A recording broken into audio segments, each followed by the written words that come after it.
Hello student, मैं doctor Varun मारू। आज पॉलिटिकल साइंस की नई सीरीज आप लोगों के सामने लेके आ रहा हूँ। Today we discuss about the new topic Marxism. मार्क्सवाद एक प्रमुख राजनीतिक विचारधारा है जिसके ना पॉलिटिकल साइंस के जो प्रमुख आइडियाज हैं उनकी पूर्ति नहीं होती है। तो मार्क्सवाद जो मार्क्सिज्म है उसके जो फाउंडर हैं वो है कार्ल मार्क्स। हालांकि मार्क्सिज्म मार्क्सवाद से पहले भी बहुत बड़े समाजवादी हुए हैं जैसे रॉबर्ट ओवन वगैरह, लेकिन कार्ल मार्क्स ही इसके वैज्ञानिक असली जन्मदाता है मार्क्सवाद के। और इसलिए इसका नाम है मार्क्सिज्म मार्क्सवाद, क्योंकि इसके फादर का फाउंडर का नाम है कार्ल मार्क्स। तो मार्क्स ही क्या पढ़ा, मार्क्सिस्ट पढ़ा या मार्क्सिज्म पढ़ा है, मार्क्सवाद पढ़ा, ठीक है। ये जर्मनी के विद्वान थे, बहुत धनवान थे, परंतु जब इन्होंने गरीबों की दुनिया देखी, दुनिया में गरीबों की कंडीशन देखी, तो इन्होंने गरीबों की सेवा करने की ठान ली। और इन्होंने बेसिकली सामाजिक और राजनीतिक समानता की बात करी और आर्थिक इक्वलिटी की बात करी, आर्थिक समानता की बात करी, क्योंकि मार्क्सवाद बेसिकली बिलीव करता है इक्वलिटी पर, political economic and social equality को बात करता है, ठीक है। मार्क्स की बुक का नाम है दास कैपिटल। इनके फ्रेंड का नाम था एंजल्स, जिसका मिलकर उन्होंने कई बुक्स लिखी। इनकी और बुक्स जैसे कि पूंजी, द प्रॉपर्टी, एंड इसके अलावा इनकी एक बुक है पूंजी के अलावा जैसे the philosophy of poverty. But लेकिन इनकी मेन जो बुक है वो है कार्ल मार्क्स की Das Kapital.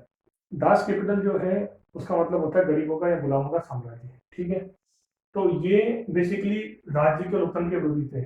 Marks basically against the democracy and state. Why? क्योंकि इनका मानना था कि स्टेट और डेमोक्रेसी जो है, राज्य और जो लोकतंत्र है, वो शोषण का यंत्र है। It is the technique, it is the technique and arguments aspect of the harassment of the society and peoples. So Marx always against the state and democracy. Marx हमेशा राज्य लोकतंत्र के विरोधी थे। इसके अलावा इनके जो प्रमुख विचार हैं, प्रमुख जो आइडियाज है वो इस प्रकार से हैं।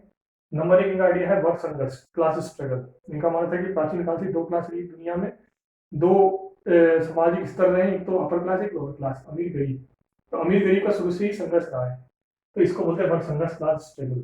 और वो बोलते हैं गरीबों को एक खूनी क्रांति करनी चाहिए और रिवोल्यूशन करनी चाहिए, खूनी क्रांति हिंसा करनी चाहिए, अमीर से धन लेकर गरीबों में बांट देना चाहिए, जिससे कि सोशल और इकोनॉमिक यानी सामाजिक और आर्थिक समानता पैदा हो जाएगी। इनका दूसरा सिद्धांत है द्वंद्वात्मक भौतिकवाद, मेटलिज्म। यानी इनका मानना था कि मेटलिज्म यानी भौतिकवाद, यानी कि दुनिया में जितने भी चीज तत्व हैं वो सब पदार्थ से बने, मेटल से बने। इनमें किसी में भी चेतना नहीं है, इनमें किसी में कॉन्शियस माइंड नहीं है। तो चेतना को जागृत करने के लिए उन्होंने मैटर को जागृत करने के लिए मना किया। उन्होंने कहा चेतना जैसी कोई चीज नहीं है। हालांकि उन्होंने मजदूरों की कॉन्शियस माइंड की बात करी, बट वो हमेशा कहते थे कि इंसान जो है वो पदार्थ से बना है, कि चेतना ईश्वर से नहीं बना है। तो द्वंद्वात्मक मतलब होता है दो द्वंद्व, दो चीजों का द्वंद्व, वाद और प्रतिवाद, एक सपोर्ट एक अपोजिशन। ये बोलते दुनिया में दो चीज हमेशा रहती है, एक सपोर्ट की अपोजिशन की। तीसरा का सिद्धांत है इतिहास की आत्मव्याख्या, economic expression of the history. इनका ऐसा मानना था कि इतिहास जो हम पढ़ रहे हैं वो पूर्ण इतिहास नहीं है, वो अधूरा इतिहास है, हिस्ट्री अधूरी है वो। क्योंकि इनका मानना था कि जो इतिहास है वो उसमें इकोनॉमिक एस्पेक्ट होना चाहिए। जैसे कि इन्होंने बोला कि प्राचीन काल में आदि मानव काल था, प्रिमिटिव एज था, दास युग था, कैपिटलाइज इकोनॉमी आई, पूंजीवादी साम्राज्य आया, उसके बाद फिर गरीबों का शोषण हुआ, उसके बाद में इंडस्ट्रियल रेवोल्यूशन हुआ, औद्योगिक क्रांति आई। तो ऐसा इनका मानना था कि एक समय आएगा जब मजदूरों का साम्राज्य होगा, समाजवाद होगा, साम्यवाद होगा, ऐसा इनका सपना है। जैसे चाइना में है, यूएसएसआर में, सोवियत संघ में था, क्यूबा में है, वियतनाम में, उत्तर कोरिया में, ठीक है। अगला है धर्म अफीम के समान। इनका मानना था कि धर्म अफीम के समान है, क्योंकि ये ईश्वर को विश्वास नहीं करते बिल्कुल भी, कि धर्म हमारे विवेक नष्ट कर देता है।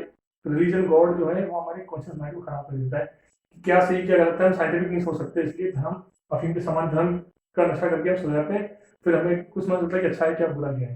तो धर्म के विरोधी थे, नास्तिक थे। लेकिन मार्क्स का जो मेन फंडा था वो था समानता, इक्वलिटी, सोसाइटी की इक्वलिटी, धर्म की सोसाइटी की इक्वलिटी, इकोनॉमी की इक्वलिटी, समानता, स्वतंत्रता, अधिकार। खासकर गरीब वर्ग का उद्धार करने के लिए उन्होंने पूरा जीवन लगा दिया। इनका वाक्य था दुनिया के मजदूर एक हो जाओ, तो मालिक होने के लिए कुछ भी नहीं है, पाने के पूरा संसार खड़ा है, दुनिया की बढ़िया तोड़ दो। और इन्होंने गरीबों को संदेश दिया कि गरीबों एकजुट हो, इसलिए उन्होंने जर्मनी में भी समाजवादी एसोसिएशन बनाई। समाजवाद की स्थापना भी एक तरह से इसी के द्वारा हुई है। समाजवाद, सोशलिज्म, कम्युनिज्म, ये इसी के एक परिवर्तित रूप है। चीज वही है, सामाजिकवाद सब करते हैं, साम्यवाद थोड़ा अलग इसका चेंजेस रूप है, मॉडिफाइड रूप है इसका। तरुण मार्क्स, यंग मार्क्स का ओल्ड मार्क्स के विचारों में काफी अंतर है, लेकिन एक चीज है वो है समानता। इनकी बुक का नाम है दास कैपिटल। ये बुक कई बार एग्जाम पूछी जाती है, ठीक है। तो ये मार्क्सवाद है, जर्मनी से हुआ, परंतु पूरी दुनिया में भारत में दो पार्टी ऐसे समझी थी, सीपीआई और CPM, communist party of India, communist party of Marxism और समाजवादी पार्टी। हम नेक्स्ट सीरीज में और अपने विचारधारा के बारे में पढ़ेंगे। Thank you.